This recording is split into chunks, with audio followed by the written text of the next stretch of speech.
ปกห่มรักษาบ่ออกไม่ออกศรัทธาท่านสาธุชนคนดีผู้สนใจใฝ่ในธรรมทุกท่านได้เวลาแล้วเนอได้เวลาแล้วถึงเวลาแล้วได้เวลาสำหรับการรับฟังธรรมะอันเป็นสาระประโยชน์ทางด้านพระพุทธศาสนาน้ำธรรมคำสอนขององค์สมเด็จพระชินวรสัมมาสัมพุทธเจ้าได้มาปะมาพบมามาเล่าสู่บรรดาพ่อแม่พี่น้องบ่ออกไม่ออกศรัทธาท่านสาธุชนคนดีทั้งหลายแล้วไผที่ยังบ่ลุกก็ลุกมาเหียนเน้อลุกมาได้แล้วตื่นมาได้แล้วหลับลุกเจ้ากินผักดังป่ายหลับลุกควายกินผักดังเกาลุกเจ้าได้หลายลุกควายได้น้อยหลับลุกเจ้าเป็นเจ้าดังหลายหลับลุกควายป่าเฮอลูกหลานเป็นหนี้เป็นข้าเน้อตื่นมาเหียเน้อลุกมาเหียเน้อลุกเน้อลุกเน้อลุกลุกลุกลุกตื่นตื่นตื่นตื่นตื่นตื่นได้แล้วลุกได้แล้วญาติโยมท่านทั้งหลายเวลาตอนนี้ตีห้ากับ35 นาทีความจริงแล้วช่วงตีห้ากึ่งนี่จะถวายเวลาให้กับหลวงพ่อพระครูปฏิภาณธรรมทินหรือว่าตุลุงดอย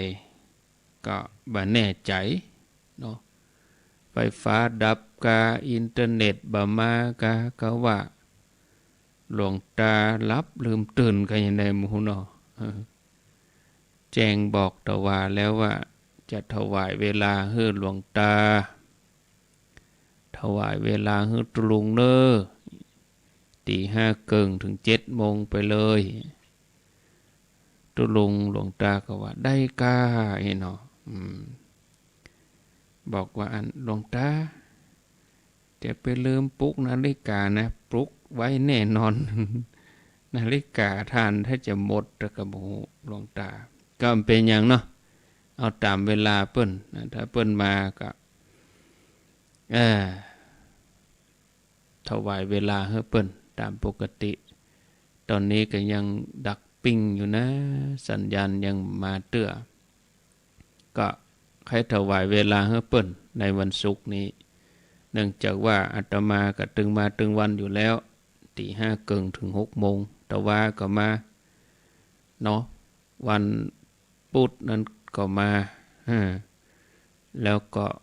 วันจันทร์นั้นก็มาอย่างก็จะเนื้อหาสาระไปนักเนื้อก็กลัวสัญญาณหลวงพ่อมาสัญญาณหลวงพ่อพระครูปฏิภาณธรรมทินก็คงจะมาแล้วก็นี่ศรัทธาญาติโยมเนาะพอจะ5:40แล้วนี่เป็นไงธรรมะไปดีกว่านะอาตมาก็จะธรรมะไปเพื่อจะคันเวลากำเดียวถ้าหลวงพ่อเปิ้นมาก็ถวายเวลาให้เปิ้นไปนะญาติโยมท่านทั้งหลายสังคมปัจจุบันนี้เป็นสังคมที่คนเฮาส่วนใหญ่นี่ก็ตกอยู่ในโลกธรรม8มีลาภเสื่อมลาภมียศเสื่อมยศมีสุขมีทุกข์มีสรรเสริญมีนินทาเป็นธรรมดาที่เกิดมาพร้อมกับโลกคนที่ยังอยู่ในโลกนี้ก็จะต้องตก อยู่ภายใต้สิ่งหมู่นี้ทั้งนั้นองค์พระสัมมาสัมพุทธเจ้าพระองค์ได้เข้าถึงความเต็มเปี่ยมของชีวิตจิตบ่หวั่นไหวต่อโลกธรรมทั้งหลายพระองค์ได้เข้าถึงพระนิพพานเมื่อเข้าถึงธรรมะที่ละเอียดตัดนี้แล้วพระองค์ก็มีพระมหากรุณาธิคุณได้ประกาศพระสัทธรรมไปยังสรรพสัตว์ทั้งหลายเพื่อได้ดื่มด่ำรสพระธรรมได้รับรู้ว่ารสแห่งพระธรรมนั้นชนะรสทั้งหลายทั้งปวงบรรดาเหล่าอริยสาวกตลอดจนถึงพุทธศาสนิกชนที่หูตามก็จะได้รับความสุขความเต็มเปี่ยมของชีวิตมีธรรมะอยู่ในใจคนที่มีบุญมีสติปัญญาเปิ้นก็จะพิจารณาตัวเองอยู่เสมอคือทำในสิ่งที่ถูกควร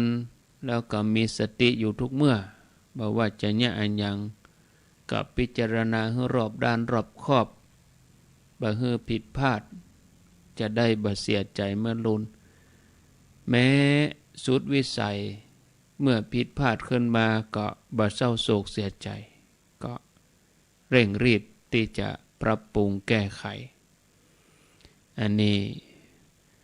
เป็นสิ่งที่ควรจะเอานำมาพิจารณา